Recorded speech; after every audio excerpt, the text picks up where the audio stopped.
You ready, Chris?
Sarah, are we ready to go? That is the real question. Another deep breath is appropriate.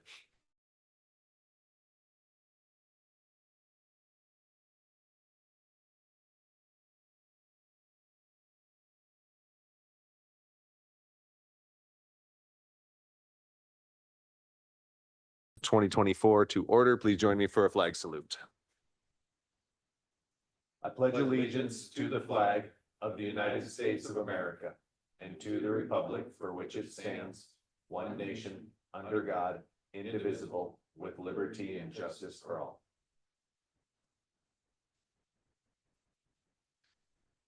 The Assembly of the City and Borough of Sitka would like to respectfully acknowledge the traditional First People of Sitka. With gratitude, we proceed on Tlingit Ani. Sarah, roll call, please. Mayor Eisenbeis, Present. Mr. Moser, Here. Mr. Pike, Here. Mr. Yestad, Here. Mr. Christensen, Here. Ms. Carlson, Here. and Mr. Celine. Here. Thank you. So tonight we are here to conduct round two of municipal attorney interviews. We have two interviews tonight. First will be a Cheryl McKay, and then second will be our other applicant, Rachel Jones. So Assembly, tonight is a ability for us to dig a little deeper. We kind of got to know the candidates on the first round. This one to me is a deeper dive to see how the candidate is going to fit into the community and the municipality. So we do have some questions in front of us that were posed by department heads that are important to them. Don't feel limited to those. Feel free to use any questions from the round one that you may not have answered or anything that you come up with on your own. I think I pretty much did all your job for you. Do you need to add anything else tonight? Awesome. Anything else? Anything from the Assembly tonight? Questions? Okay, great. We can proceed with round one then.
Hello, Cheryl. I think you can hear us now. I think I can hear you too. Awesome. Nice to see you guys. Sorry, it took me a minute to get on board here. Yeah. You remember last time how I touted how good our internet services were in Yeah, Sitka? And how that, we're a I fully think connected that was one of my community and questions. all that. Yeah, I'm sure you've read the news. Yes. And I think it's really funny that that was exactly one of my questions at our first meeting. But yet we're persevering. We're still here. We're still zooming through this. So thank Okay, you for joining us this evening. how can I help? Your time on kickoff Thursday for football. If you're a football fan, I do apologize for that. I'm a football. And yeah, I will So, take your apologies for that. yeah. So we have another round of questions for you tonight. This is just to get to know you a little bit better, and then see how the assembly determines that you would fit within our municipality and within our city. So these questions will I'm probably a be a little Patriots bit more fan. I'm just gonna in-depth. be I'm gonna be upfront about it. I'm a Patriots fan. We won't hold that against you because you That's, offered that sorry. information willingly. We so we'll go round table again tonight and have about an hour together tonight if needed. These questions will be a little bit more in depth. These questions will be more directly pertinent to some of the departments and some of the operations in the municipality. So with that, do you have any questions this evening? No, I, I think an interview is not just you are interviewing me. I am interviewing you too. I And would definitely agree. we have to get along. And I want you to get to know me as much as you feel comfortable with. So let's go. Okay, sounds good. With that, we'll turn it over to Chris Yestad for the first question. Hi, Cheryl. This is Chris. I am Yes. the Harbors liaison, so I'm actually going to start out with a Harbors question. What is your experience with maritime law? If none, do you have any outside resources that specialize in this type of law if needed? Maritime law is so specialized. It is so specific. And so, no, I do not feel comfortable doing that personally, but I do have resources because Sitka's a maritime community and we need to have people who are going to pay attention to this and do a good job. So it would be, if I were selected as your municipal attorney, it would be my job to make sure that there's somebody who has the resources and the knowledge to take care of it. And I would like to speak with your current municipal attorney to know who he uses for that. Okay, yeah. I'm sure we can line that up. Thank you. So, hi, Tor Christensen again. I'm not gonna, I'll probably swing by some of the department head questions later. But I've been thinking about how to ask this because I read the Anchorage paper and I have friends in Anchorage. And Anchorage is just coming off a pretty tumultuous period in their city hall with their previous mayor and whom you worked for. And he apparently did some pretty questionable, legally questionable things, like putting cameras in front of the ombudsman's office and things like that. And there was kind of a revolving door, actually in the legal department and also in some of the other departments. So I guess, how did you handle that? And how would you, how would you handle? I know where you're something- going with this. Well, know where you're- how do you handle if there's something that is of questionable legality going on. I'm not saying there is here at all, but I think there was there, or at least it sure seemed like it. And, how did you handle that, and how would you handle that in the future? I know where you're going with this. that all happened well before the time I was hired by the municipality. I've only been at the municipality for a year. So all the camera thing, all of the employment matters. I am very proud of my record in the year that I've been at the municipality of Anchorage. I have gotten the municipality out of so much liability for employment cases with no financial impact to the municipality. I'm very proud of that. I'm very proud of that.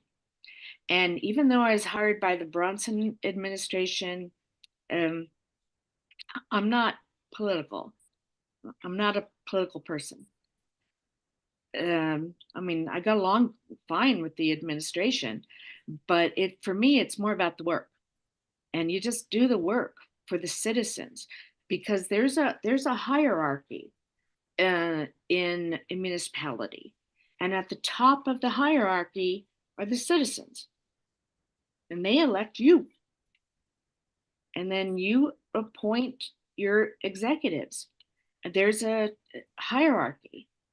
And I really believe very strongly that any executive's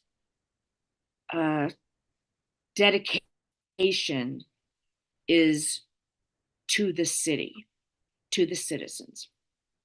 Not to the administration, not to the mayor, not to the administrator. It's to the citizens. And I really, honestly, I was a Girl Scout.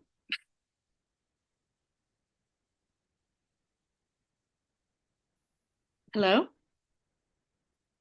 Hi, Cheryl. This is Kevin Mosier here. Good to see you again. Hi, Kevin. I thought uh, maybe my screen froze or something. Yeah, that's okay. I'm going to read from one of the interview questions submitted by the CBS department heads.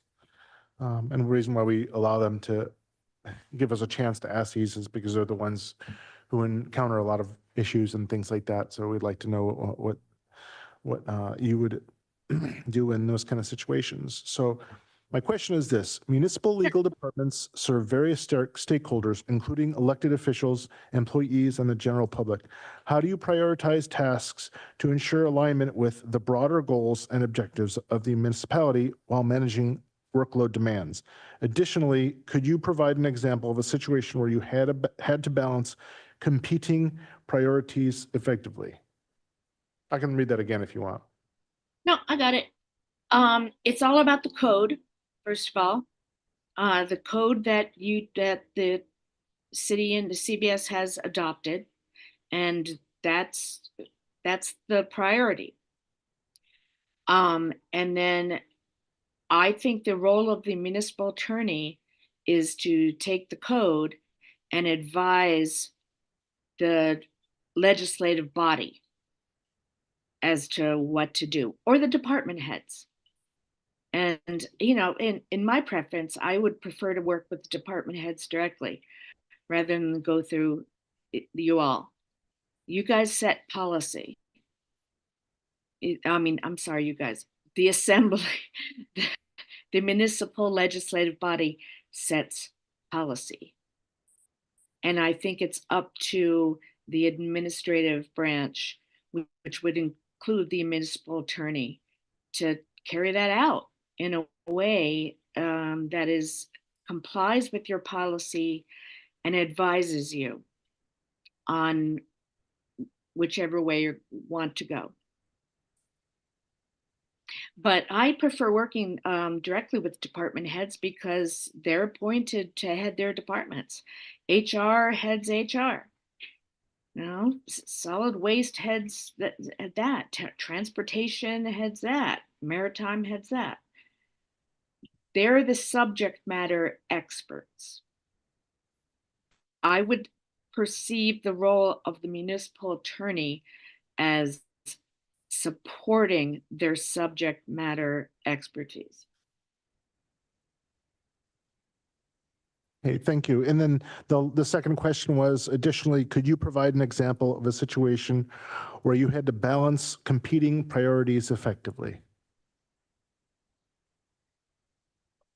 Well, I'm a municipal attorney for the city of Anchorage. Um, And so there are competing priorities between the administrative section and the assembly. And that has been it's been very difficult. I won't lie. It's been very challenging. But at the end of the day, my job is just to state the law. That's it. And that goes to both the administrative branch and the legislative branch. And then you guys figure it out. That's how I deal with it. Thank you. Hi, Cheryl. The Assembly has two employees that it hires and supervises, the municipal administrator and the municipal attorney. Can you describe your interactions between the municipal administrator and how you view that relationship to be? I think you would have to tell me that. We just had a change of administration here in Anchorage, and they created new positions. And so we're all getting to know each other and what the administrator does and does not do. In my view, I would report to the administrator. So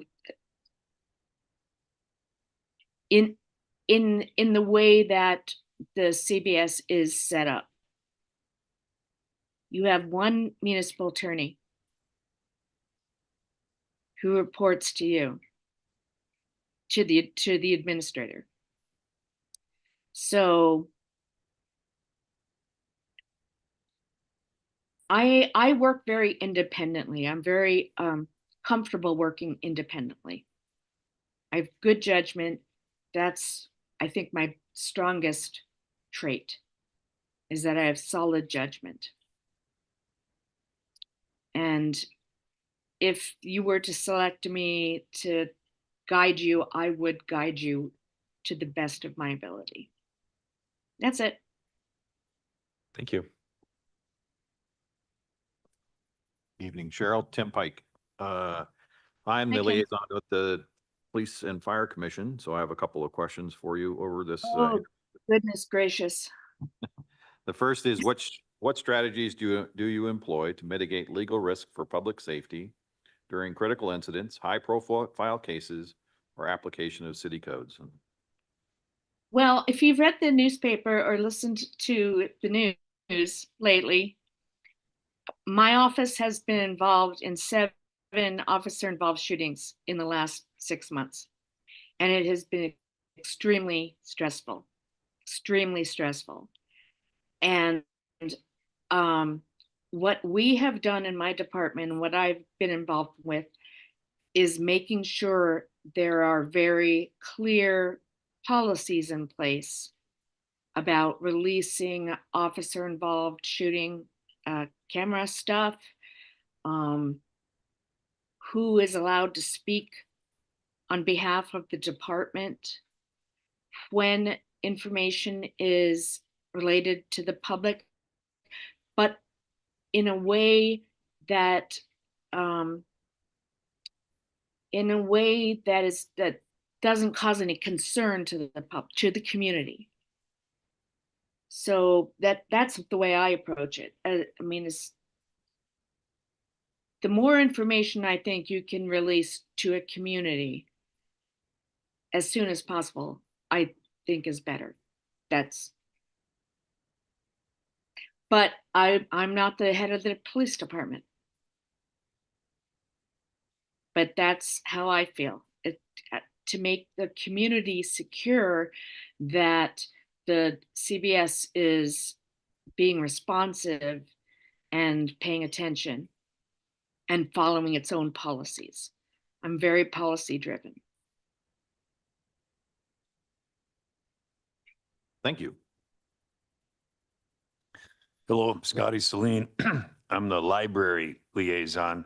And Oh, just wondering, dear. do you have any thoughts on protecting, the right to information and receiving information, whether it's book bans or, everything going on with our libraries, and highlighted for us of how essential the library is for the community to get online or whatever in this crisis, but just normally for libraries under attack?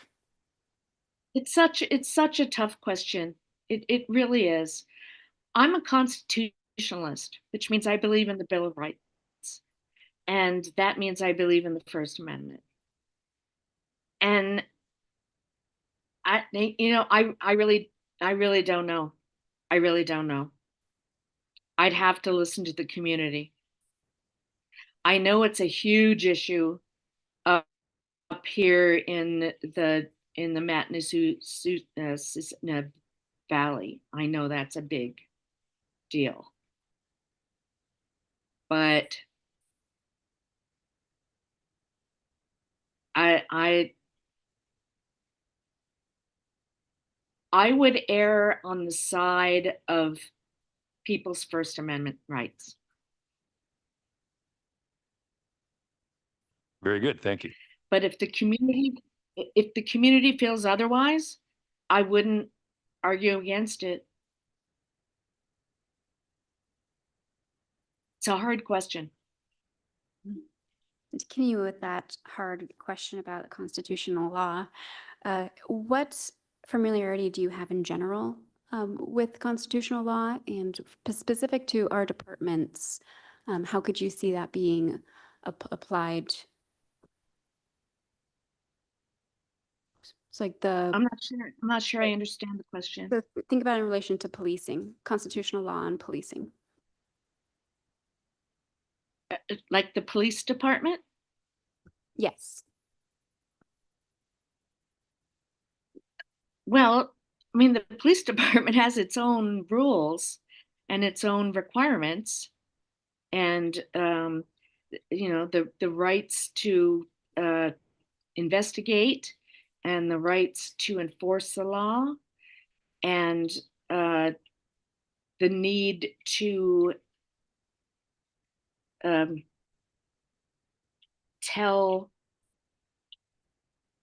suspects of their rights, their Miranda rights, all of that.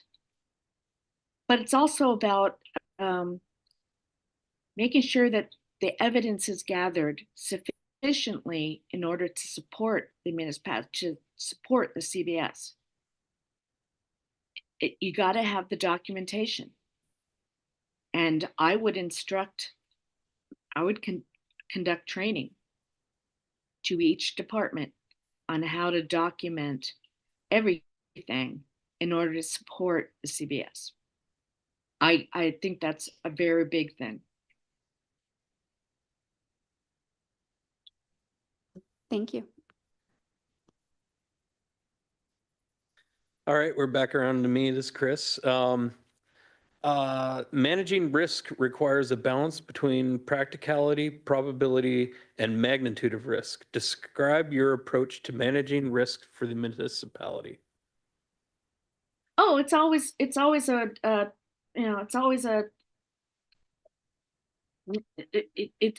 balance. What's the risk? What's the money? How much effort is it going to take for administration? And you just have to kind of make that determination as to how much effort do you want to put into it and how much it's going to cost. And that's how I approach it. It's what kind of evidence do we have? Who are our witnesses? What are their witnesses? How much are they asking for? And what is our insurance? And just make the call. Is it going to take up staff time? Is it going to take up more money than it should? Does insurance cover it?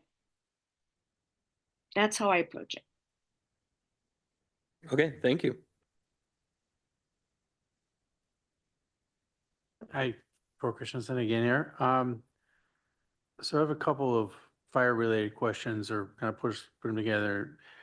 So we kind of have two ways the fire department interacts with the legal department. One is dealing with HIPAA and the regulations and such that go along with it with our EMS. And then also, we have a combined department, which means you have both paid staff and volunteer staff.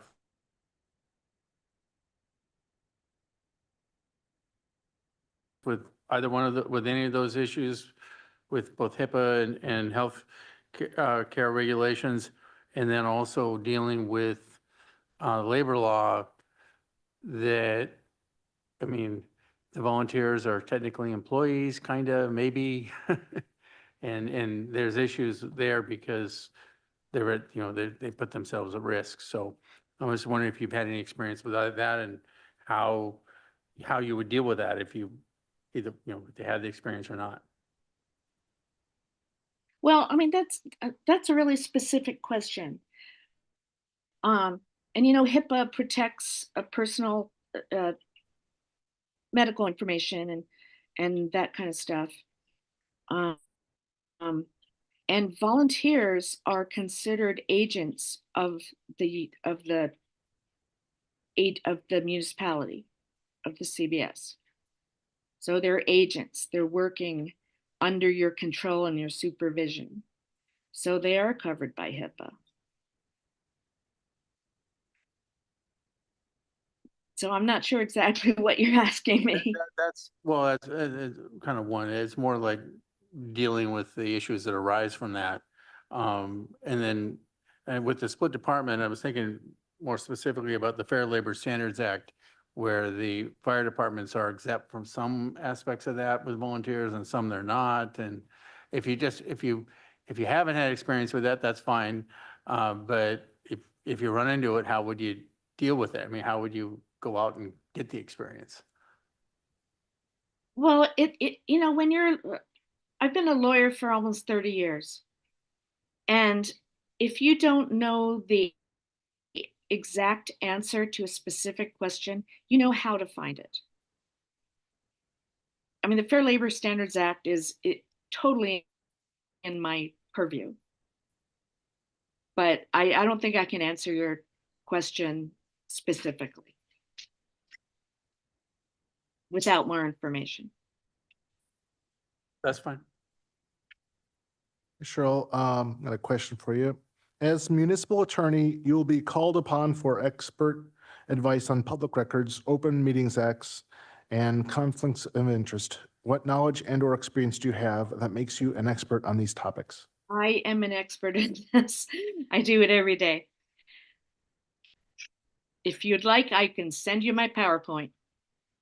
I just did a training yesterday on public records information for all the department heads at the municipality of Anchorage. Open Meetings Act, public records. I would be interested to know what your IT capability is for public records information, because that's a huge thing.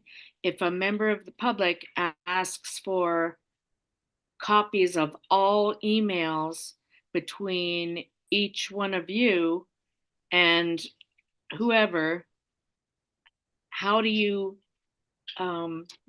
sort that out? How do you consolidate that in a way that is technologically capable? Thank you.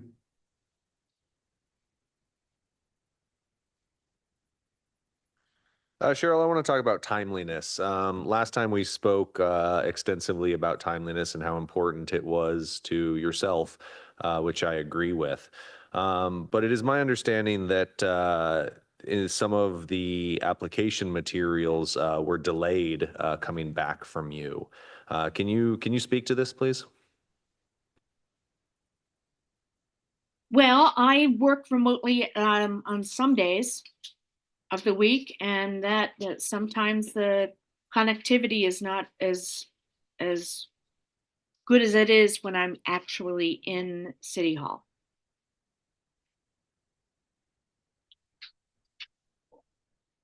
Okay, I hope we're not using City Hall resources to apply for Not at all. jobs outside of City Hall.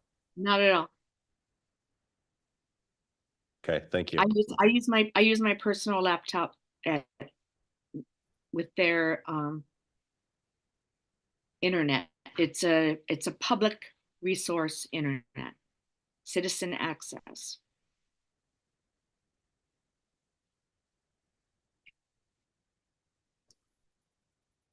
Cheryl, Tim Pike again. I'm also a teacher with the school district, so I have a question for you about schools.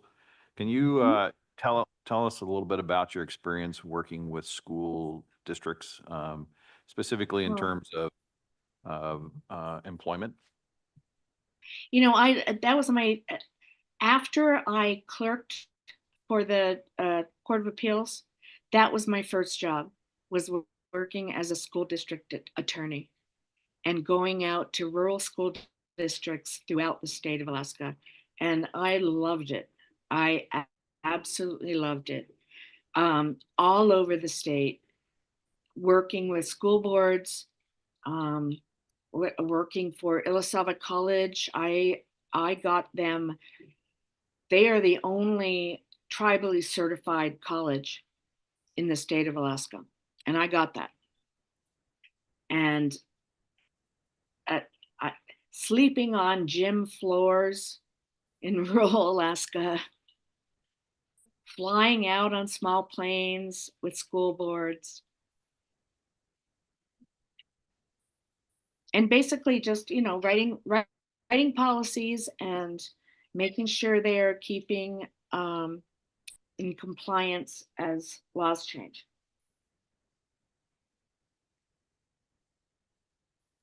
Thank you. Scott Celine here. I have no further questions. Hey, Cheryl, it's JJ. What is your JJ. approach to working with municipal staff on local code administration, interpretation, and enforcement?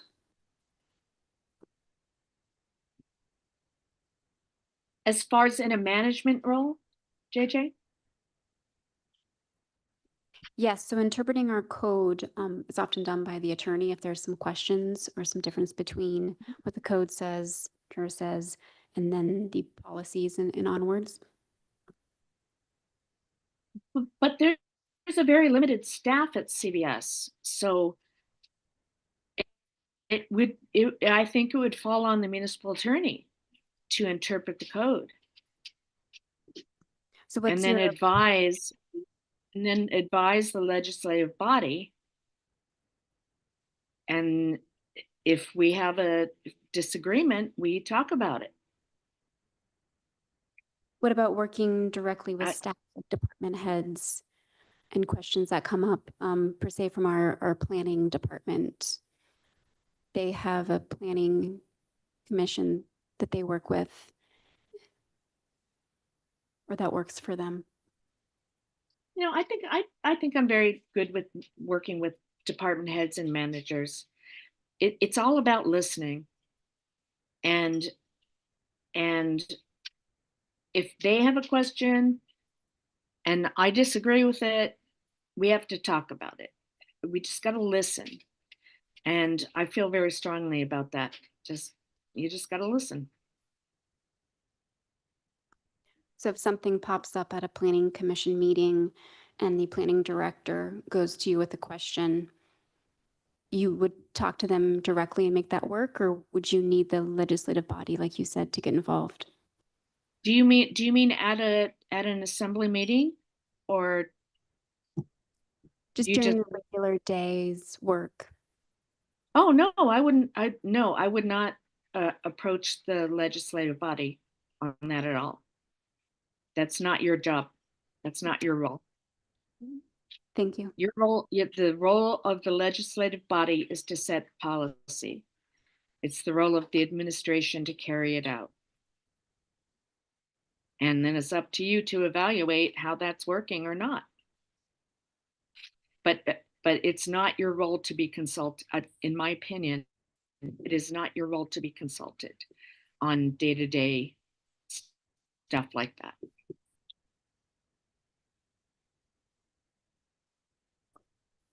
Hi, Cheryl, this is Chris again. What is your knowledge of and experience with federal land use law as it pertains to local land use regulations such as zoning?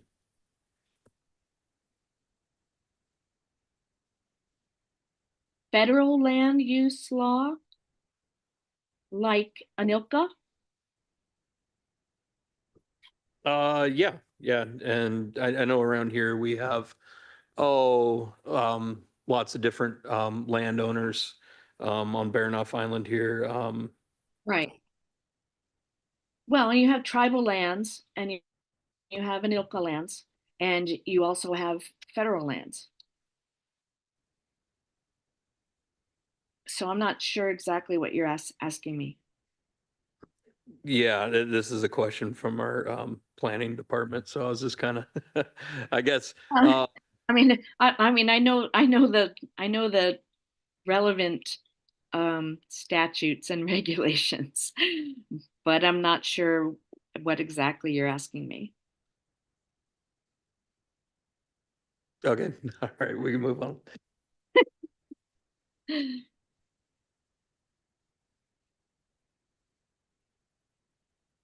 I think Amy's looking for if whether or not we can put zoning regulations on federal land in our borough. So there's lots of federal land and semi-federal land and state land.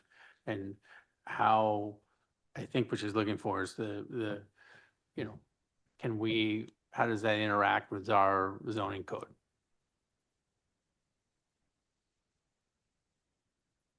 In other words, can we zone the federal land, especially the stuff that's close to town, the way we would like it to see it zoned? You're asking me a specific legal question that would require research and a full analysis. I think And I don't feel comfortable answering that question. But I do know the relevant statutes and regulations and the zoning code that would apply. I would need a more specific question to answer that. All right, so I'm gonna go with another question from Amy. So Sitka, like most municipalities, has a lot of business functions. I mean, we do things where we're leasing land and frankly, most of our departments are enterprise funds that act as a quasi business. So we're kind of neither fish nor fowl when it comes to that. Are we a business or a government? So what is your experience and how would you support that business side? Not really governmental side, but more like the business side of, you know, we own our electrical department. We lease land. And so how is your experience with the business side with kind of municipal business? That's all contracts. It's all contracts, business, leasing, real estate, property ownership, property taxation. It's all contractual, but that's part of a governmental responsibility. So it's not separate, in my opinion, but contracts, I mean, I do a lot of work right now with the Port of Anchorage. It's not owned by the municipality of Anchorage. It's a separate entity, but it has its own contracts with all kinds of things. And it's just contractual. And the main part of contracts with the municipal entity is that the indemnity provisions are very clear. That the liability does not go back to the municipality, to the CVS. That's the biggest part. Okay. No further questions for me.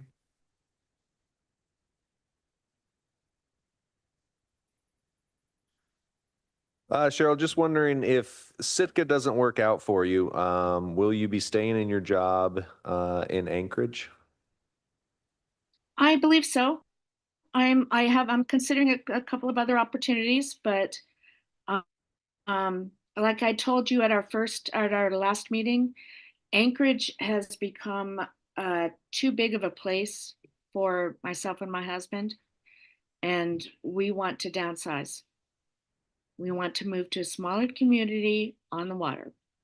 So I have no problem staying at my current job at the moment, but I am looking at other opportunities. As a follow-up, are you currently in an interview process with anyone else? No, no, Thank you. no, I want to work for you guys.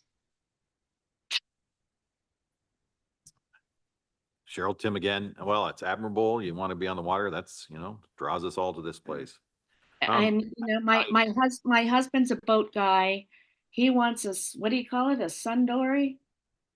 He wants to be in a boat on the water in a small town. And my mother was there, my sister was there. I think we would fit in just fine with the community. And I'd like that. And I like that you have a music culture because I have a background in music. And I think that's the only piece of furniture I'd bring with me is my piano. So if there's anything else I can tell you about me or my family, we have a German Shepherd. We have a big red giant cat and another cat, and we'll bring them. And that's it. We'll keep our condo here and rent it out as an Airbnb. That's the plan. Unless CBS goes in a different direction. And that's fine too. Thank But you. that's our plan. I have no further questions. Thanks. Cheryl, I just want to, when Chris and Thor were talking about, there's like what we got here with the not enough land for everybody. Mental Health Trust owns buku land that all of a sudden they just decided to sell some on the other end of our bridge, and nobody in town was aware of it. And even they sold half of the parking lot of the boat pole float that went along with it. And that's part of what I heard in that question was the city not being in the loop when a bunch of land comes up that the city should have bought to enhance the harbors. And that's kind of what we got going on here, where federal land, no private land, trying to rewrite the code so people can build what they need to keep living here. Thank you. No further questions. That sounds weird. That's what we thought when it happened too. Fortunately, a local citizen stepped up to purchase the land, and we have access at this point. So it worked out in the end. Well, Cheryl, that is the end of the questions from the assembly tonight. After sitting through this interview round, do you have anything for us or any clarifications or anything further? I just want you to get to know me. That's all. I want you to have a sense of who I am and who my family is, because I think that's important, especially if I'm going to relocate from Anchorage to a smaller community, which we want to do. So if you have any questions for me, I grew up in a fishing village. So What was the largest king salmon you caught? Oh, good Lord. Be careful, because if it's bigger than mine, I don't know if I can vote for you. I can tell you my largest halibut was 248 pounds. That's a good one. That's a good one. No, just wanted to make sure you didn't have anything else from us at this point. I think this definitely was an opportunity to get to know you on a deeper level. I think some of these questions did dig deep, which is important for someone who's going to be sitting right across the table from us and someone who we're going to rely immensely on as we move forward. So I do appreciate that. I appreciate the candidness on our discussion tonight, and look forward to having further discussions with you. Well, I can tell you, I'm very straightforward. I mentioned it is as much an interview of me to you than it is of you to me. And that's important, that if you were to select me as your municipal attorney, that we can talk to each other and we work together and we make city's business, borough's business happen. So I believe very strongly in that. Yes, I agree. I agree with those sentiments very much. So I appreciate your time tonight, and you will be hearing from us. Okay, and I'll be in touch with Josh, and I have references if you want to check those. Whatever you need, just let me know. Perfect. Sounds great. Thank you, Cheryl. Okay, thank you. Bye.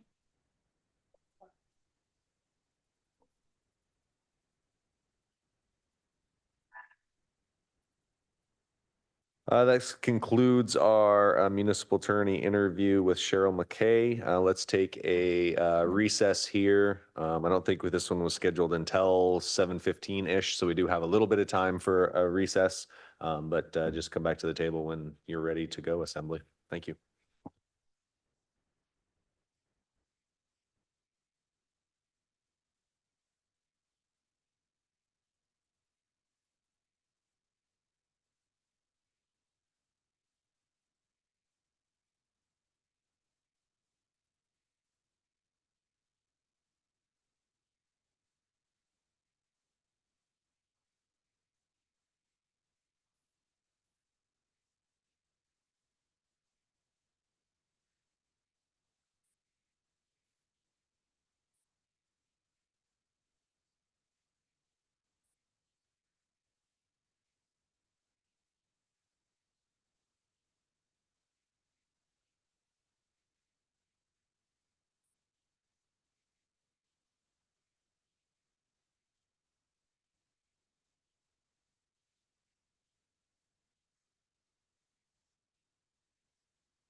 Oh, Sarah is very excited, so I love how Sarah has her CDL and continually drives this big bus.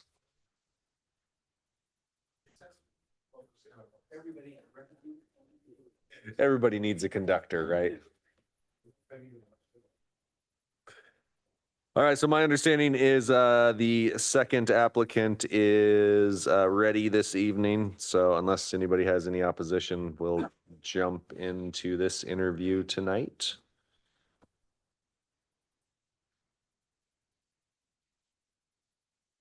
Please, Guru.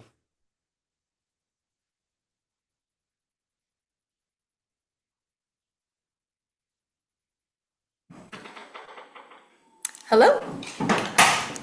Hello, Rachel. Can you hear us? I can, yes. Great. We can hear you as well. Now Perfect. that we got those wonderful formalities out of the way. Thank you for joining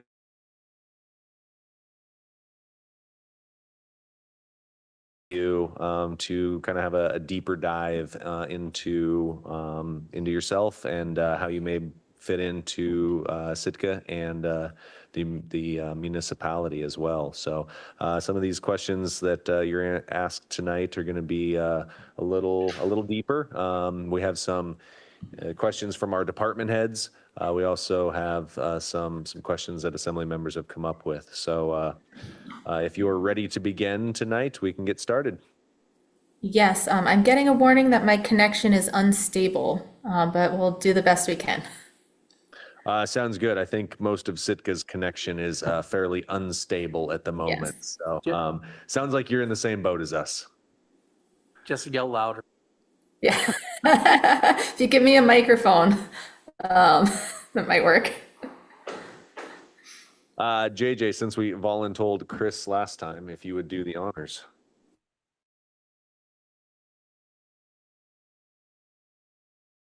On to historic preservation and health needs.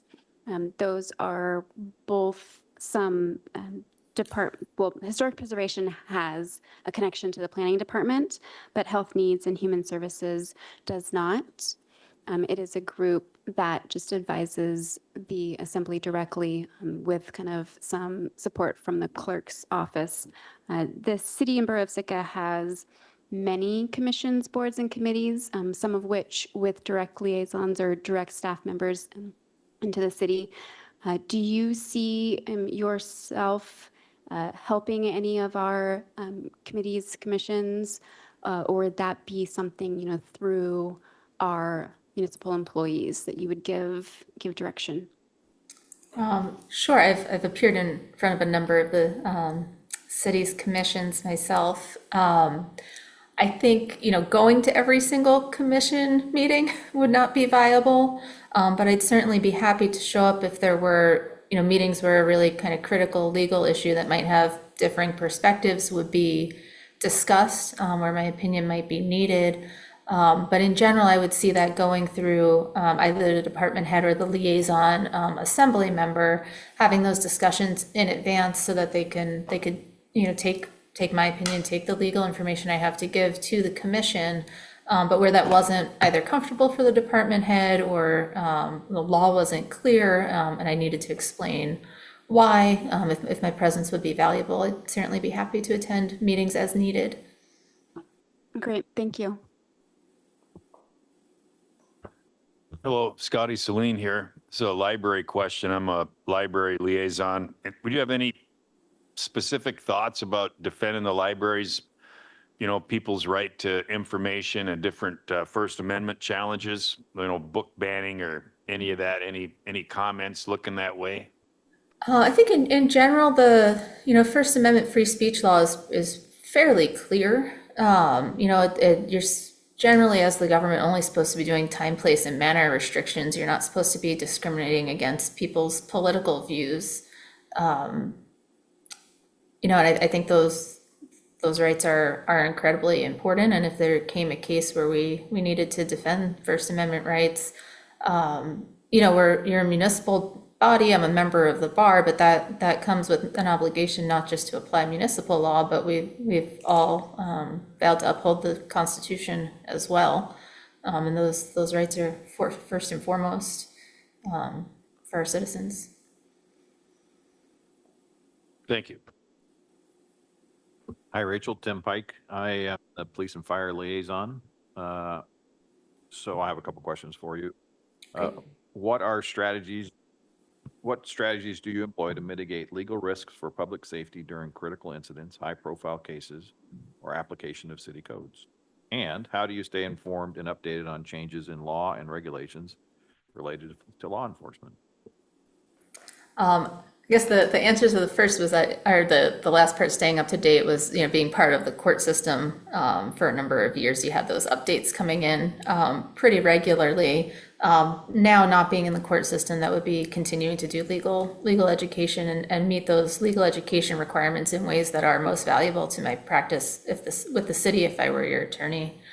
In terms of risk mitigation before a crisis event, I think that's staying up to date on the law and doing continual training, releasing training materials to your departments, especially,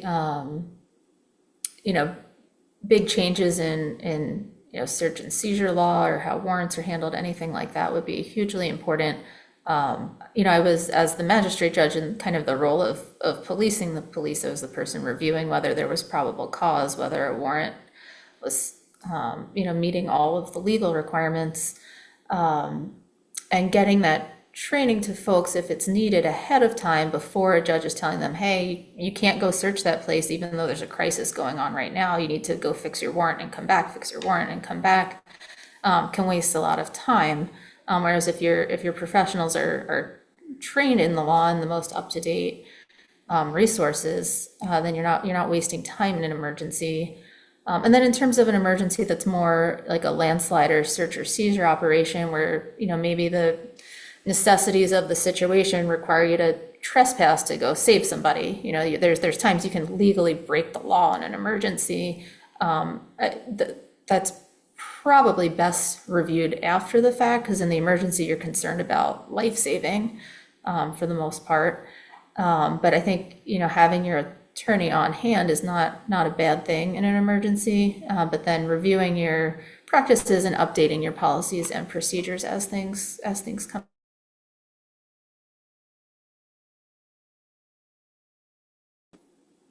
Hi, Rachel. I know in our first round of interview, you talked about time away from the office, time to go, I believe it was back to the East Coast for duties and responsibilities there.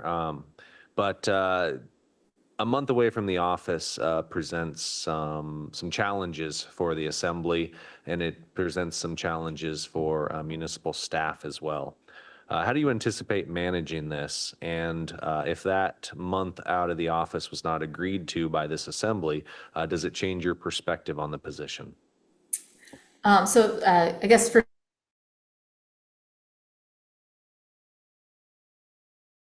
situation, which is something I've handled in a number of roles. I've been remote for the Bellflower School District. I was remote for the Borough Law Firm.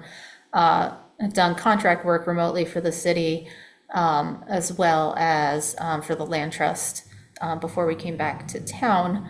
And so it's something I'm really quite adept at. I'm happy to have weird meetings at all hours of the night to make that work.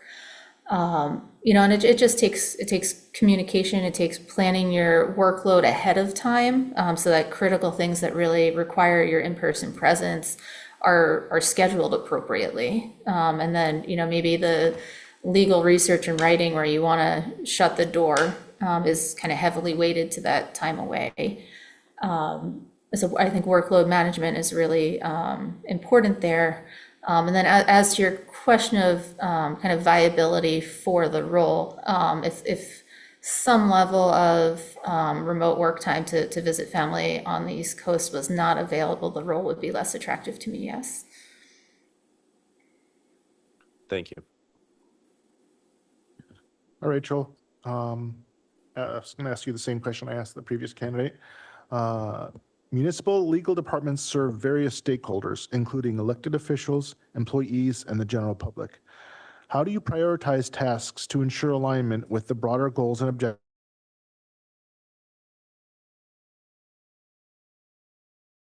an example of a situation where you had to balance competing priorities effectively?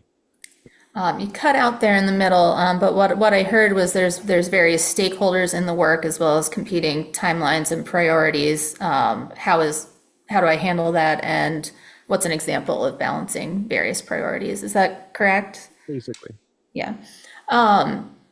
I think it's a constant reassessment and assessment of, what's emergent, what's urgent, and then also keeping the base workload of the smaller things going. Just because something is not pressing doesn't mean it's not important and it doesn't need to get done. And what that's looked like for me in the past has primarily been the magistrate judge role. You're all sorts of different courts here that we don't have a traffic court, a small claims court, a probate court. Like that's just you as the magistrate judge. So you're doing criminal law, you're doing civil law, you're doing small claims and fishing and traffic court, and being able to assess, okay, what's the urgent thing that absolutely needs to happen? But just because I have 6 search warrants on my desk, doesn't mean this contracts case can't go forward either. And so for me, the way that worked out best was to make sure I had slotted time each day to pick off little things that just, have to be done, keep you don't pick off the little things. And then triaging the big things based on deadlines, priority, how pressing is it, with the knowledge that, an emergency might bump things. I had one set of litigants in court who got bumped twice from a civil case because criminal matters came in, and in that context, an emergency criminal matter always bumps a civil case, and then an alcohol hold or a mental health hold where somebody's life is in danger, trumped things most of all. And so, just that constant shuffle between what's pressing but not losing track of your deadlines that are maybe not pressing right now, but you don't want 3 things piling up on you down the road. Good tracking software can be really great for that, but there's excellent ways to do it with a paper calendar as well, where you're setting out those deadlines to make sure you're meeting all those goals and things are not piling up on you now. Or it looks like things are not piling up on you now, but then you've messed yourself up for 2 months down the road when everything hits at once. Okay, thank you. Hey, Rachel, this is Torgan, not again, it's my first time. So this is a little bit different question. So you're obviously, if you get the job, would be one of only our 2 employees. And I think I need to know, or I'd like to know a little bit about, essentially what I'm asking, I want to know is, what are your kind of red lines that you both wouldn't cross yourself and you would feel like you had to do something about what did happen? And, that's kind of a personal question. And then how would you handle it if one of those lines was crossed and you saw it or you were aware of it? Sure. I think, from a professional standpoint as the attorney, as I said earlier in the free speech question, your highest oath is to the Constitution, is to protect the citizens and their constitutional rights. And so, if a law was moving forward or a law was being applied in a way that there wasn't even room for reasonable minds to disagree, or a city employee was violating the law in a way that was violating those rights, I certainly would feel compelled to bring it to your attention as the authority over city matters. And I guess as an example of that, this might be kind of a crazy thing. I don't know how publicly known it is. That happened while I was a magistrate judge. The legislature produced a mandatory bail system where computers, trying to normalize bail setting across the state. They instituted a computerized system that was supposed to be binding. The problem was, for rural communities especially, it was producing absurd results. So that it didn't take into account prior history that was out of state. It didn't take into account whether the priors were violent or not in appropriate ways. And so, for example, the gang-related shooting that happened here, the computer spit out, no prior history, released these people on their own recognizance. But the DA had a huge rap sheet from out of town that a person, but not a computer, could consider. And conversely, folks, who were kind of part of the population that was regularly being processed through the court, maybe urinating in public, drunk in public, going places you're criminally trespassed to, who, create, those are misdemeanors, small crimes that create an irritation for the community, but weren't putting anybody in danger because their local rap sheets were so long. The computer was spitting out, 8, 9, 10, do not release these people before jail. And it was just manifestly unjust. It was producing absurd results that were unjust. And when it did that, I didn't follow it. The DA would say, no, it's, it said you have to keep this person in jail. Like that's unjust. This system, this computer is violating this person's right to be free of an unreasonable seizure because it's producing unreasonable results. And I kind of did that in isolation. And then I got to the magistrates conference where the rural magistrates from all over the state, gather for training and colleague kind of checking in with each other. And that was happening everywhere. And every single one, I don't know if I've ever been more proud to be part of a group of people. Every single magistrate judge said, hey, this thing told me to release a guy on his own recognizance, even though he kidnapped a woman, sexually assaulted her, and locked her in a trunk in below freezing weather. Of course I'm not going to follow that.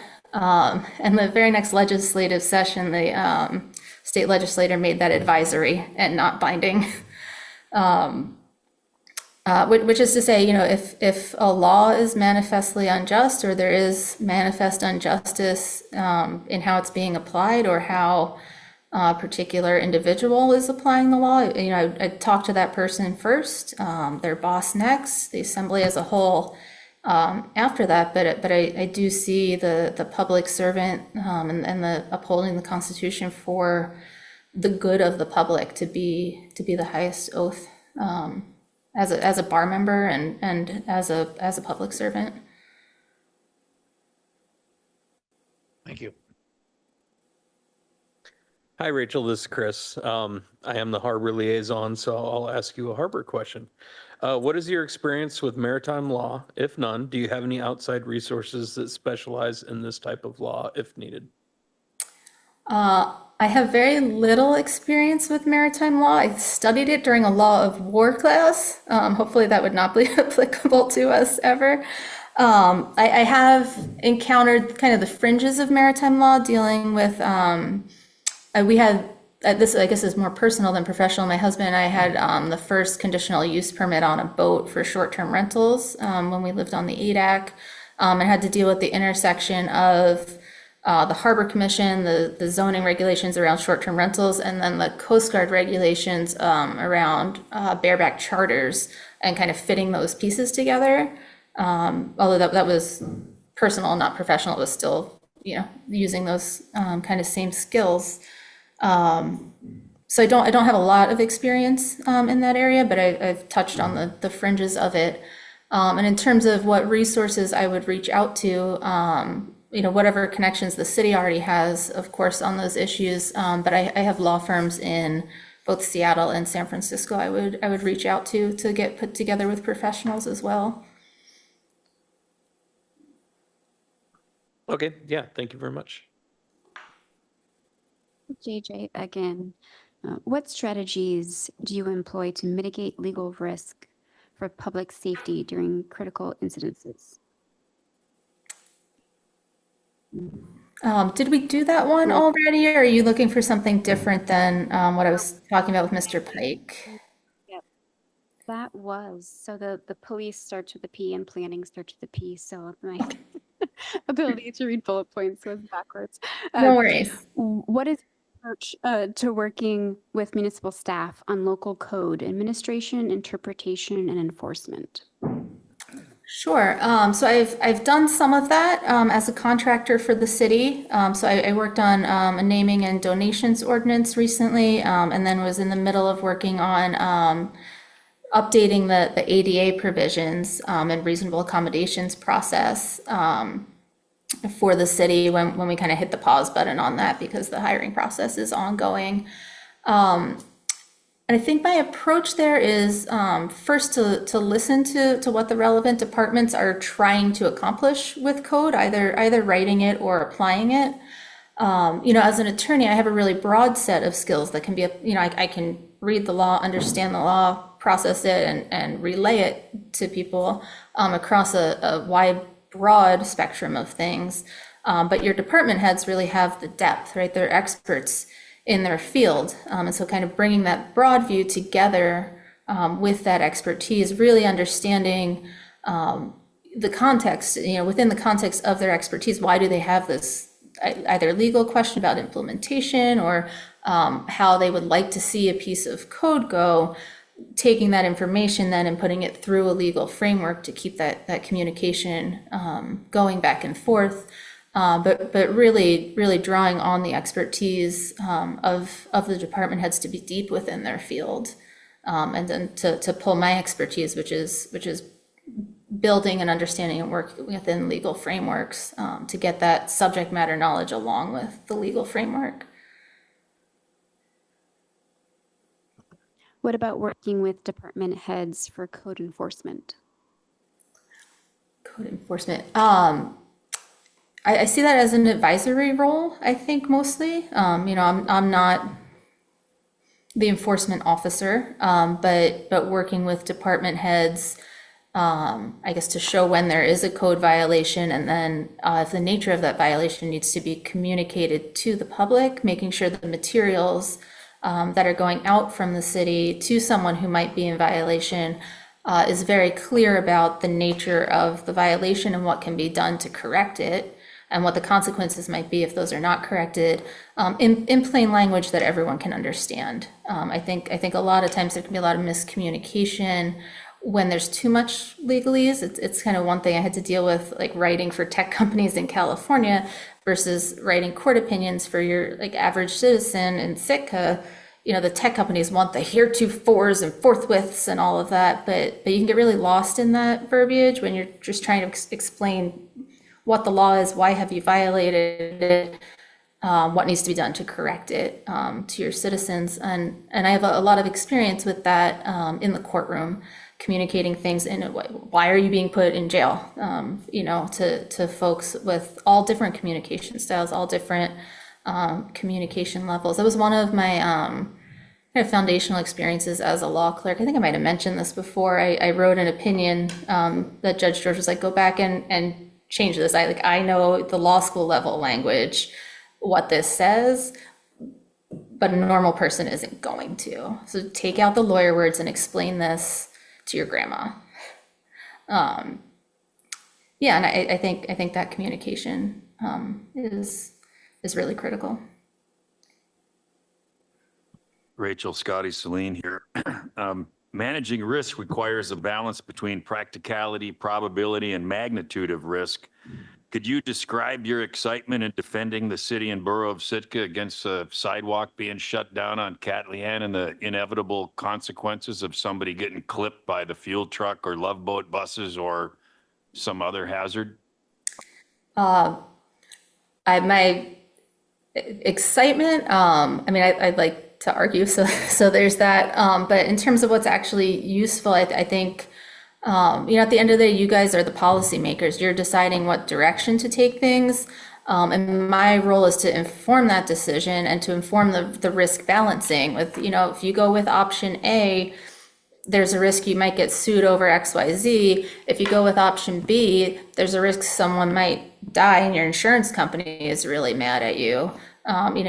Option E, who else might sue you? You have to kind of lay out all of those options, lay out all of those risks to inform that balancing act that you all have been trusted by the citizens to make good judgments about. Thank you. Rachel, Tim again. So can you tell us a little bit about your experience with school law? Sure. Primarily, that would be through the Bellflower School District. I was of counsel, so that's a senior attorney who's not on a partner track, doing contract work for them. That was less about students. I've done some, in law school, I did some expulsion and suspension defense and some IEP work for students, but that was mostly dealing with employment issues for the school district, reasonable accommodations for disabled employees, how that interacted with kind of HIPAA and the right to ask for information, where only how far you can ask for information about someone's disability. There's pretty stringent limits on that. And then there's negligent hiring, negligent supervision, and then just some kind of straight torts, who got hurt on the bleachers, whose kid pants somebody and now they're suing the school for negligent supervision, whole swath of issues. Thank you. So Rachel, in the City and Borough of Sitka, the Assembly has 2 employees, the administrator and the municipal attorney. Can you describe your anticipated interactions with the municipal administrator and how that relationship goes in your eyes? Sure. If it's permissible, I'd like to hear from Mr. Leach also, what's worked for him, but I don't know if this is the right forum for that. I'd start by saying I've worked primarily in small offices, where you only have 1 or 2 peers, and I really see the role as not too different from the law clerk role, both in the relationship to the assembly and the relationship to the administrator, which is that the administrator is busy running the city all day long. I think not dissimilarly from how the judge is on the bench all day long. He can't sit down and ponder complex legal issues all day. That's what you hire an attorney for. That's what you hire a law clerk for. And so being able to take the issues he's dealing with, process them through that legal lens where needed, and give a clear response in a timely fashion to support the work he's doing, would be what I see as the primary role there. And then in terms of kind of operating as the 2 peers who are responsible to the assembly, my experience with that was working as the municipal attorney in a temporary capacity back in 2016, where I conducted an internal investigation of a department at the request of the then municipal administrator, Mr. Gorman, and kind of having firm boundaries and exercising my judgment, both about how the investigation should be run, and then, being, firm but clear, taking feedback on my conclusions, but being able to very, very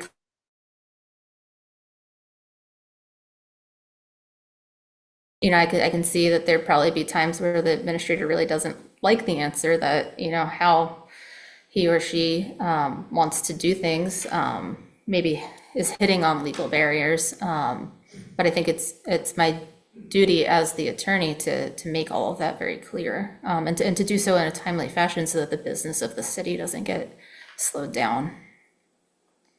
Thank you. Rachel, I've got another question. Again, the same one I asked the previous candidate. As municipal attorney, you will be called upon for expert advice on public records. Open Meeting Acts, boy, I cannot say this even last time on the script. As municipal attorney, you will be called upon for expert advice on public records, Open Meetings Act, and conflicts of interest. What knowledge and/or experience do you have that makes you an expert on these topics? I have experience with both of those things. So in that interim city role, back in 2016, I was handling the public records requests for the city at the time. That included a pretty extensive email search where we were kind of having to hit, there were so many emails, like humans couldn't possibly read them all.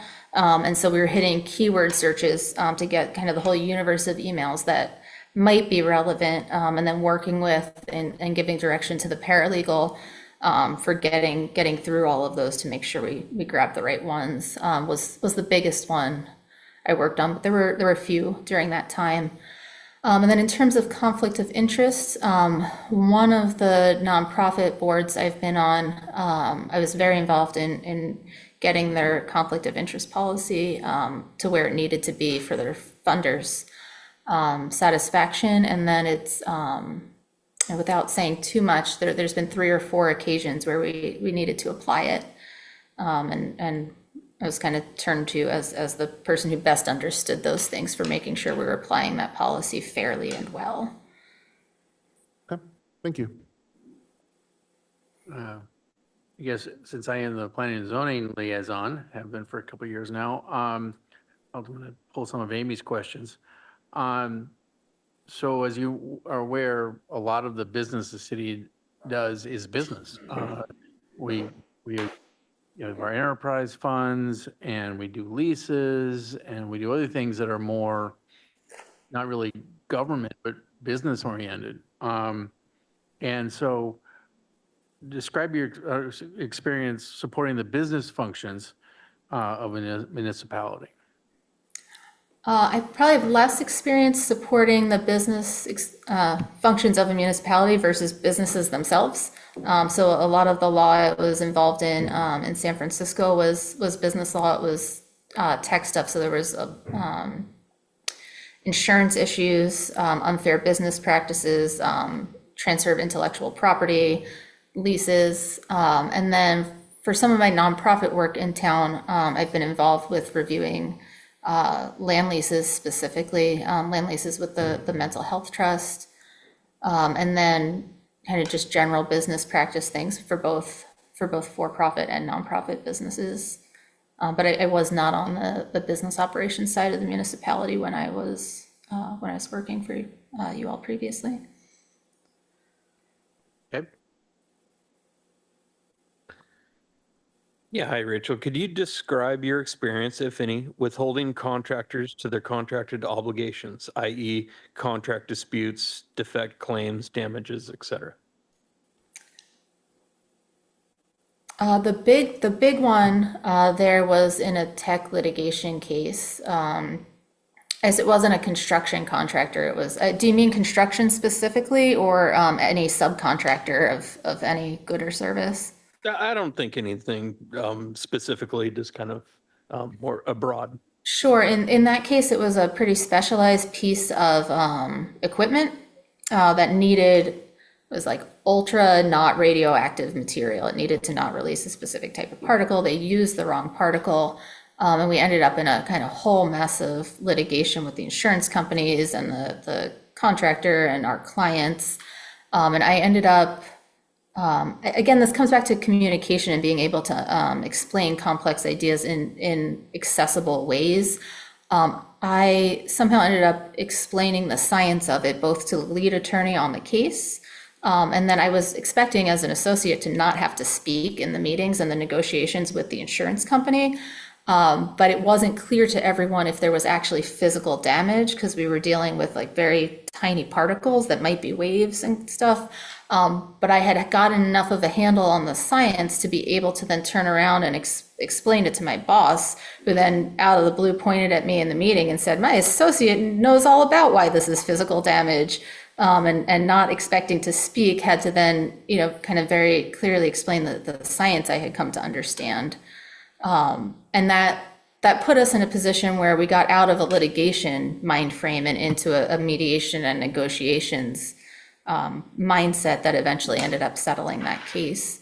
And so I think that comes down to really thorough preparation, understanding the subject matter really well before going into a negotiation with someone, especially if it's heated because there's already a dispute, and being able to explain your position and the facts that support that position really concisely and clearly. Okay, thank you. JJ again. Question about interpreting code.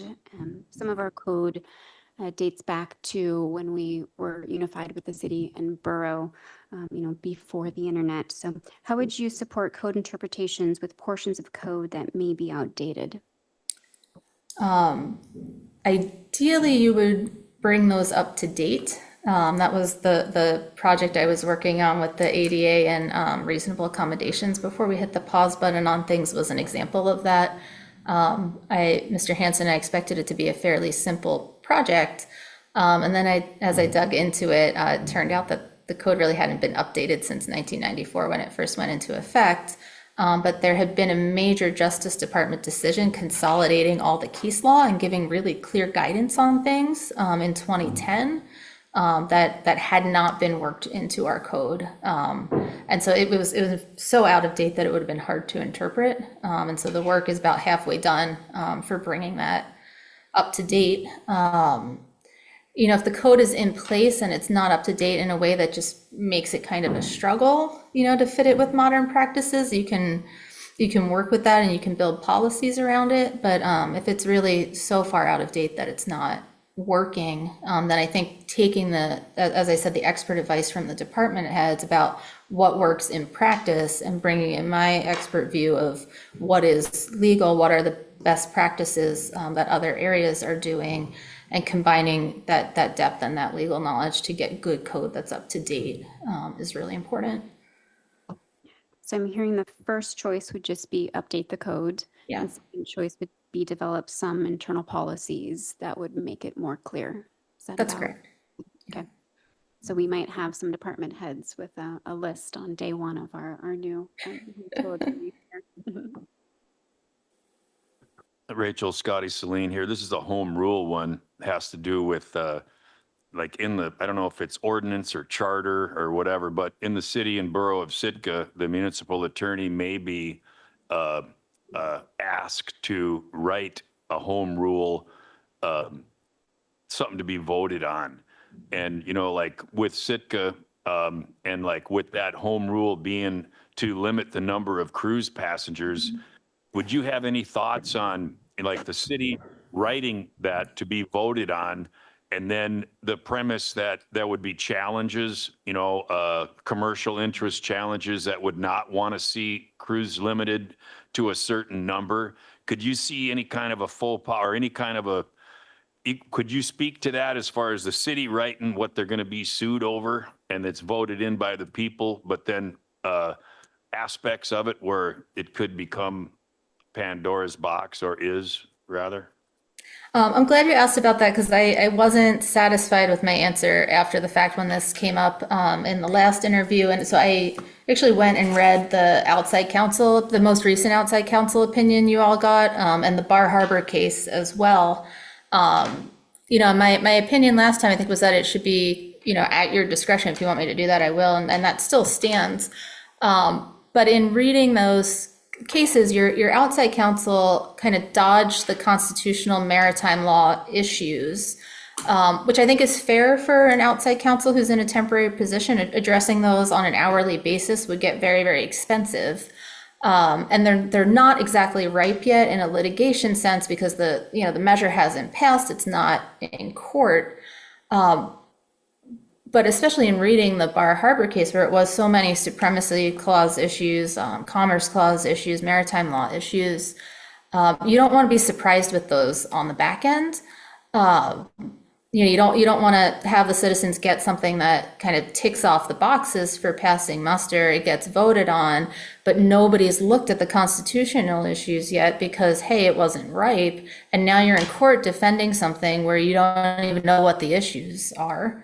And so I think I've changed my opinion in that I think you all would be best served and the citizenry would be best served by an attorney who is staying up to date on that law because it is changing quickly and who can communicate to you all, hey, you know, the Bar Harbor case, for example, the town won on most of the issues. But one of the issues that the judge didn't address in detail was that their code limiting it to 1,000 persons a day probably was preempted by maritime law that says that seafarers have to have access to port. That judge said, you know, tourists on a cruise ship are not seafarers, but the people working on the boat probably are. And this federal law says they have to have access to shore, right? They can't just be stuck on a boat even though you're at port. And so that the Bar Harbor case, at least at the district level, implies that any statute you're writing needs to limit passengers and not persons, and can't be applied to crew. That's how I'm reading it at the phase it's at right now. And I think it's important to know that before you've passed a piece of or before you've allowed it onto the ballot, it's passed, and then now you're in court being surprised that one word is is wrong. It should have said passengers when it says persons. And so my opinion at this point in time, especially with the briefing on the appeal for Bar Harbor, they just closed their amicus briefing on August 23rd, is that the attorney should keep you all up to date on what is possible within these areas of law as it's unfolding, as the Juneau case is going through also. And at the very least, to the extent that we're finding out any legislation of this type, needs to not include crew. It needs to meet XYZ constitutional things that should be known up front. And whether that translates into actually writing a referendum on behalf of the citizens, or at least putting out a public facing document that says, hey, here's the state of the law right now. Here's the constitutional minimums that need to be hit. My opinion at this time is that would be valuable to you and valuable to the citizens of Sitka to have that be one of your attorney's projects. Bonus question for that. No. No, that's all I got. Thank you very much. That was a good one. So obviously we do a lot of leases and we do a lot of contracts. And so could you kind of lay out for us your experience and approach to reviewing leases and contracts and or originating them? Yeah, I've been on both the litigation side of contracts and then also the drafting and negotiating them side of things. The drafting and negotiating side has been mostly in the real estate context. So I've been mostly on the property owner side, but in the nonprofit work, I've been on a tenant side also, negotiating with the mental health trust, contractors, subcontractors, architects, a contractor for the whole design build process. I think the most important thing about contract review is just getting out ahead of disputes, really finding the places where things might be unclear and reasonable people could see this differently, and talking about those things up front and putting what you decide down on paper while you still like each other before there's something to argue about. And so it's kind of you kind of have to get into like a doomsday mindset. Like if all of the worst things that could happen happened, what would we be fighting about? And bringing those to the forefront early in a pleasant way, not like when you decide to pull one over on me, this is what I'm going to do, but just, hey, this could become an issue. I foresee an alternate universe where everything in the whole world went wrong. How would we want to handle this? And getting, you can't ever foresee everything, but getting as much as you can foresee kind of out on the table and negotiate it ahead of time. Thank you. How would you handle assembly criticism of your work product? I would go fix the work product. If there was something that wasn't sitting with you right, or you're like, hey, actually we got an outside opinion, you missed this. It's my job to go fix that. And it's about the work product coming out correctly. I don't take that sort of thing personally. I've had judges flop a file on my desk, like, you did all of this wrong. And if I don't think it is, I'll push back on that and say, I don't think it is wrong, and here's why. But if at the end of the day you're not happy with the work product, I work for you, and I want to give you a work product that is high quality, even if you might not like what the answer is. If that makes sense. There's a difference between, hey, I don't like the answer you gave me, even if I think it's right under the law, or like this really wasn't thorough enough, or it wasn't what I was asking for. I haven't had that happen a lot, but I certainly did make mistakes, especially earlier in my career. And getting that feedback is really useful for growing into the role and delivering you work products that are useful to you. Yes, thank you. Hi, Rachel.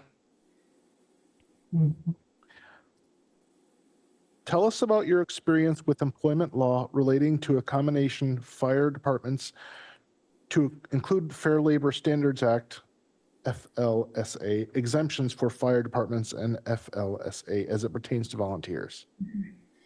I don't have a lot of experience with that directly. The experience I do have was very, very deep on one issue. One of my jobs as a law clerk at the district court in Oakland, I was working on what was expected to be an easy case regarding firefighter overtime.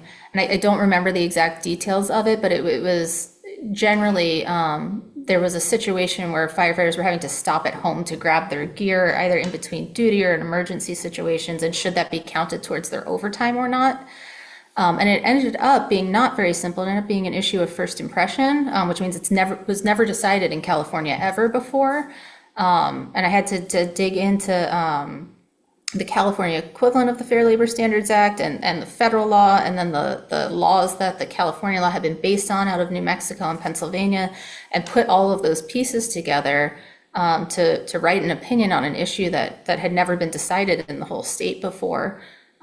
Which was exciting, except I didn't know it because I was pretty early on in my career, and I was like beating my head against the wall, like, I'm so bad at this, why can't I find the precedent? But ended up putting the pieces together, writing a really good brief, and that was one of the things I told you last time was upheld on appeal at the Ninth Circuit. So I've handled that area of law very narrowly and very in depth, but I did it successfully, and the draft opinion went forward with very few edits, and was upheld. Okay. Thank you. I think the thing is here that you know how to research and find the answer and dig until you get it done. I appreciate that. Yeah, I don't have a lot of that law in my brain, but I can go find it for sure. And I've been comfortable working in that arena before and successful at it. Thank you. So Rachel, I think I'm about wrapping up here, but I was going to ask you about zoning stuff, but for some reason, I think you're in pretty good shape on that. I've seen you. Maybe see me there a couple of times. But this one comes from Public Works. Can you talk about condemnation actions on private, municipal, state, and out there? Do you have any experience with that? And do you know what codes were utilized when condemning or using eminent domain? I don't know that, but the experience that I have had with that was at the church property at 505 Sawmill Creek, the private project I'm involved in there.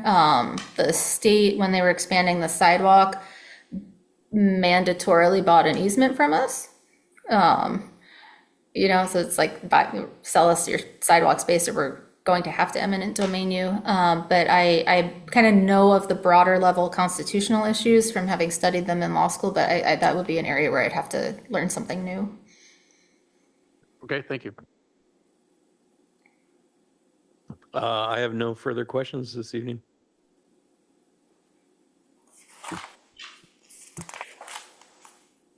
Phrase you said earlier was manifestly unjust. I'm going to have to use that because I like it quite a bit. It's like an official word. It's that like it means a thing to judges. There's case law supporting exactly what that means.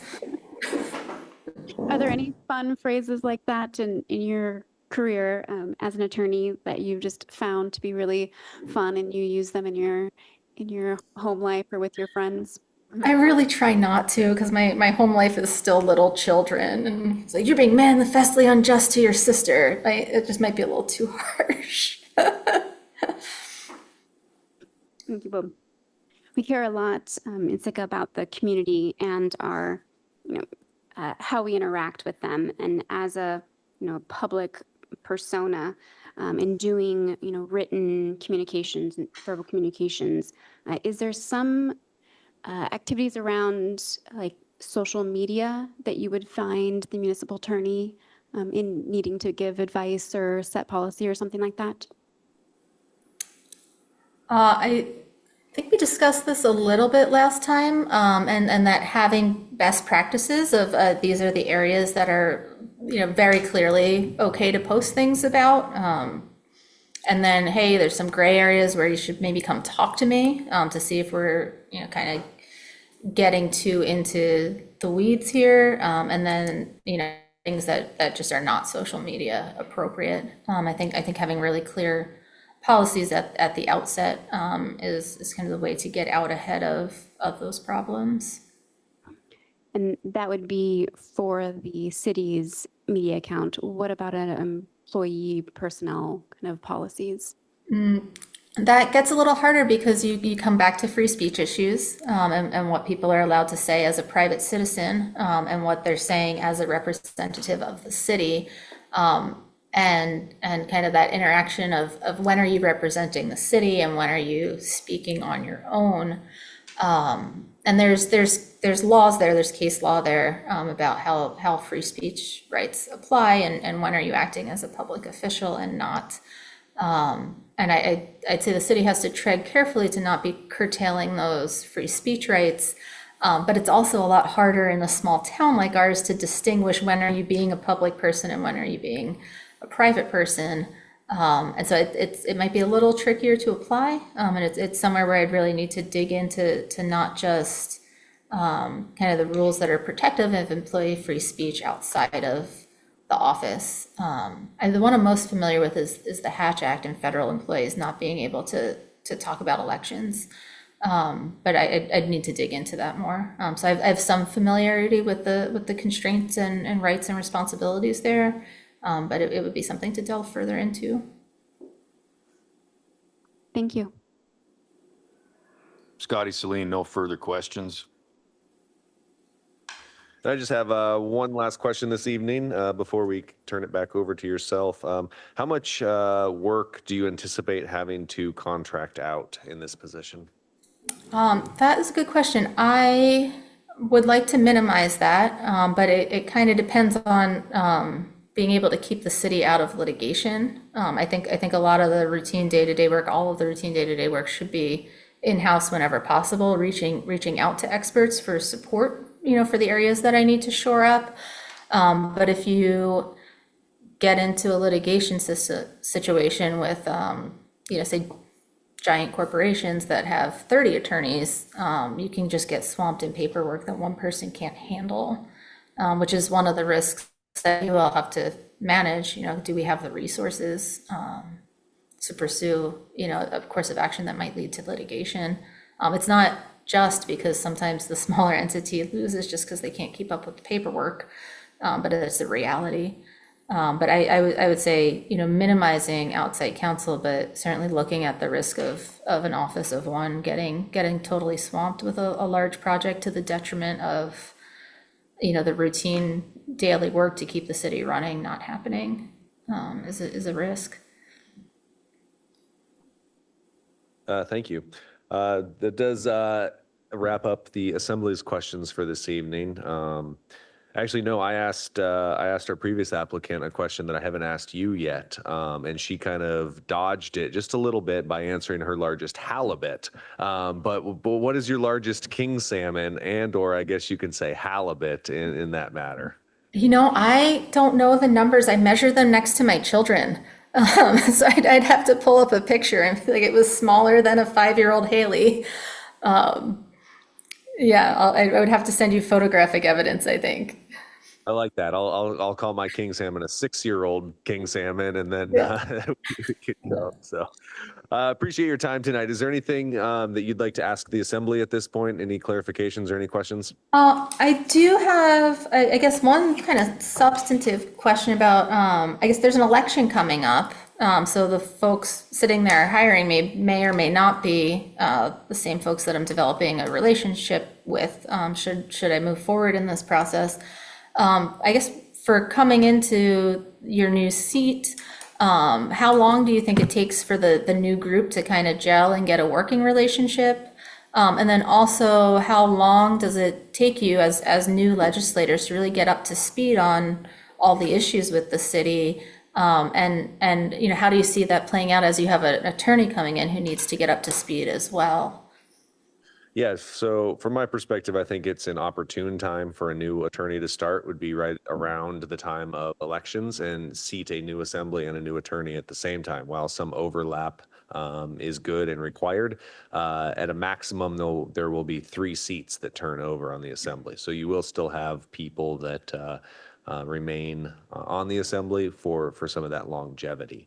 I think it's the second part of your question, I'm sorry. Just how long before you really feel settled in? To me, and I've talked to other assembly members, agree or disagree with this, but it takes about a year, I think. I think you really have to go through one budget cycle, I think is the important part, to really see how this role goes. And I think that was evident in a couple, of people that we have sitting right now. Two of them sat for a year and then ran for election, and another one sat for a year and is running for reelection. So you kind of figure out if that's you after a year. And in this instance, it was for them. Thank you. I would even say sometimes it might take a little more than that. Me, it took a little more than that. I would say more like 2 years. for me. I was gonna say after 14 years, I'll let you know when it happens. We have some slow learners in the group. And then my other question was just, I guess, procedure moving forward. I think Josh, in one of our conversations, had mentioned the possibility of you guys requesting a writing sample. I just wanted to ask if that would be like a piece of previous work, or would you be soliciting a new writing sample? Because if I'm having to write something new versus digging something out of my files, I need to budget time for that. That would be a new work product. Okay. And what is the typical time frame for producing that? I don't know that there is a typical, it would be sufficient. I understand you have a day-to-day life as well, as much as we do. It would be perhaps before a third round interview, if candidates make it that far this evening, which I believe would have to be scheduled somewhat in advance, or somewhat far out, due to necessarily travel arrangements for all applicants. Great, thank you. Okay, with nothing else from the assembly, we appreciate your time tonight, Rachel, and we'll be in touch. Thank you so much. Thank you.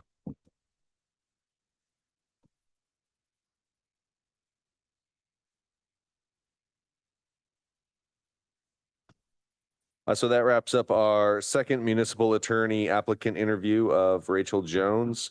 The next item on tonight's agenda is a discussion, direction, decision regarding tonight's interviews and possible executive session if the assembly desires. I'm open to going into executive session. It's probably appropriate.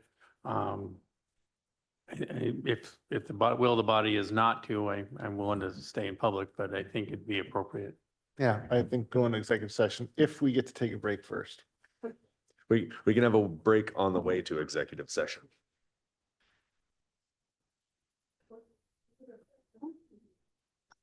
Yeah, go for it. I move to go into executive session to discuss subjects that may tend to prejudice the reputation and character of municipal attorney candidates Cheryl McKay and Rachel Jones, and invite in Human Resource Director Josh Brandhuber. Second. It's been moved and seconded to enter executive session. Is there any public comment? Assembly deliberation. Ma'am, if you'd like to offer public comment, could you please come up to the microphone? Thank you.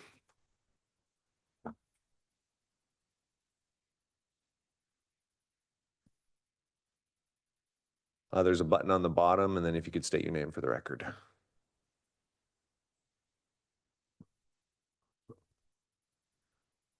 My new knees are not happy with me tonight. I was just gonna say that I would have bet the rent money that you were going into executive session, but I appreciate the open public interview. I missed the first ones, but it's very interesting to see what you all have to deal with, and thank you for your good work. Thank you. Any other public comment on entering executive session? Sarah? All right, Mayor Eisenbais, Yes?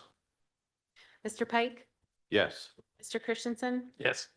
Ms. Carlson, Yes. Mr. Yestad, Yes. Mr. Celine, Yes. and Mr. Mosher. Yes. The motion passes 7-0 on going into executive session, and we'll be meeting in room 4. Please take a recess on the way to executive session.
All right, the assembly is seated. If we could have a motion to reconvene. Move to reconvene? All those in favor say aye. Aye. Anyone opposed?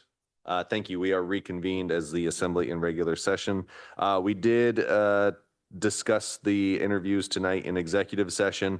We will move to the next item where I'll talk about the next steps for each applicant. So in executive session, the assembly did compare and contrast both of the candidates.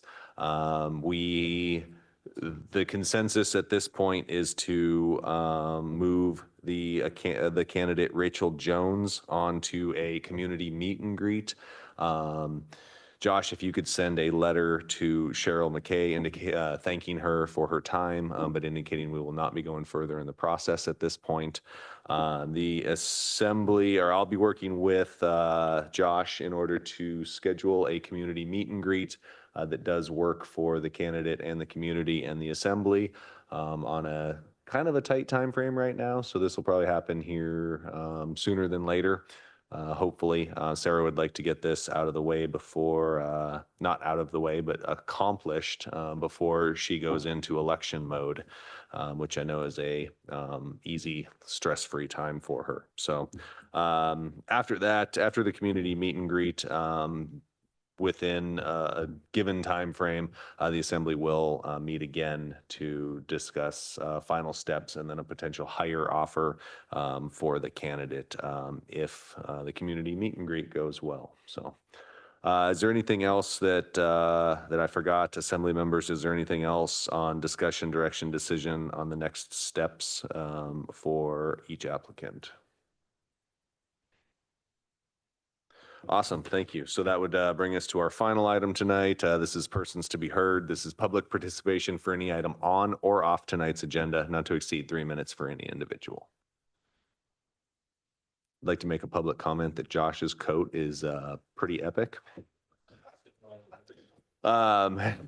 Seeing none, we will go to adjournment. Second. All those in favor say aye. Aye. Any opposed? Thank you, Assembly. We are adjourned.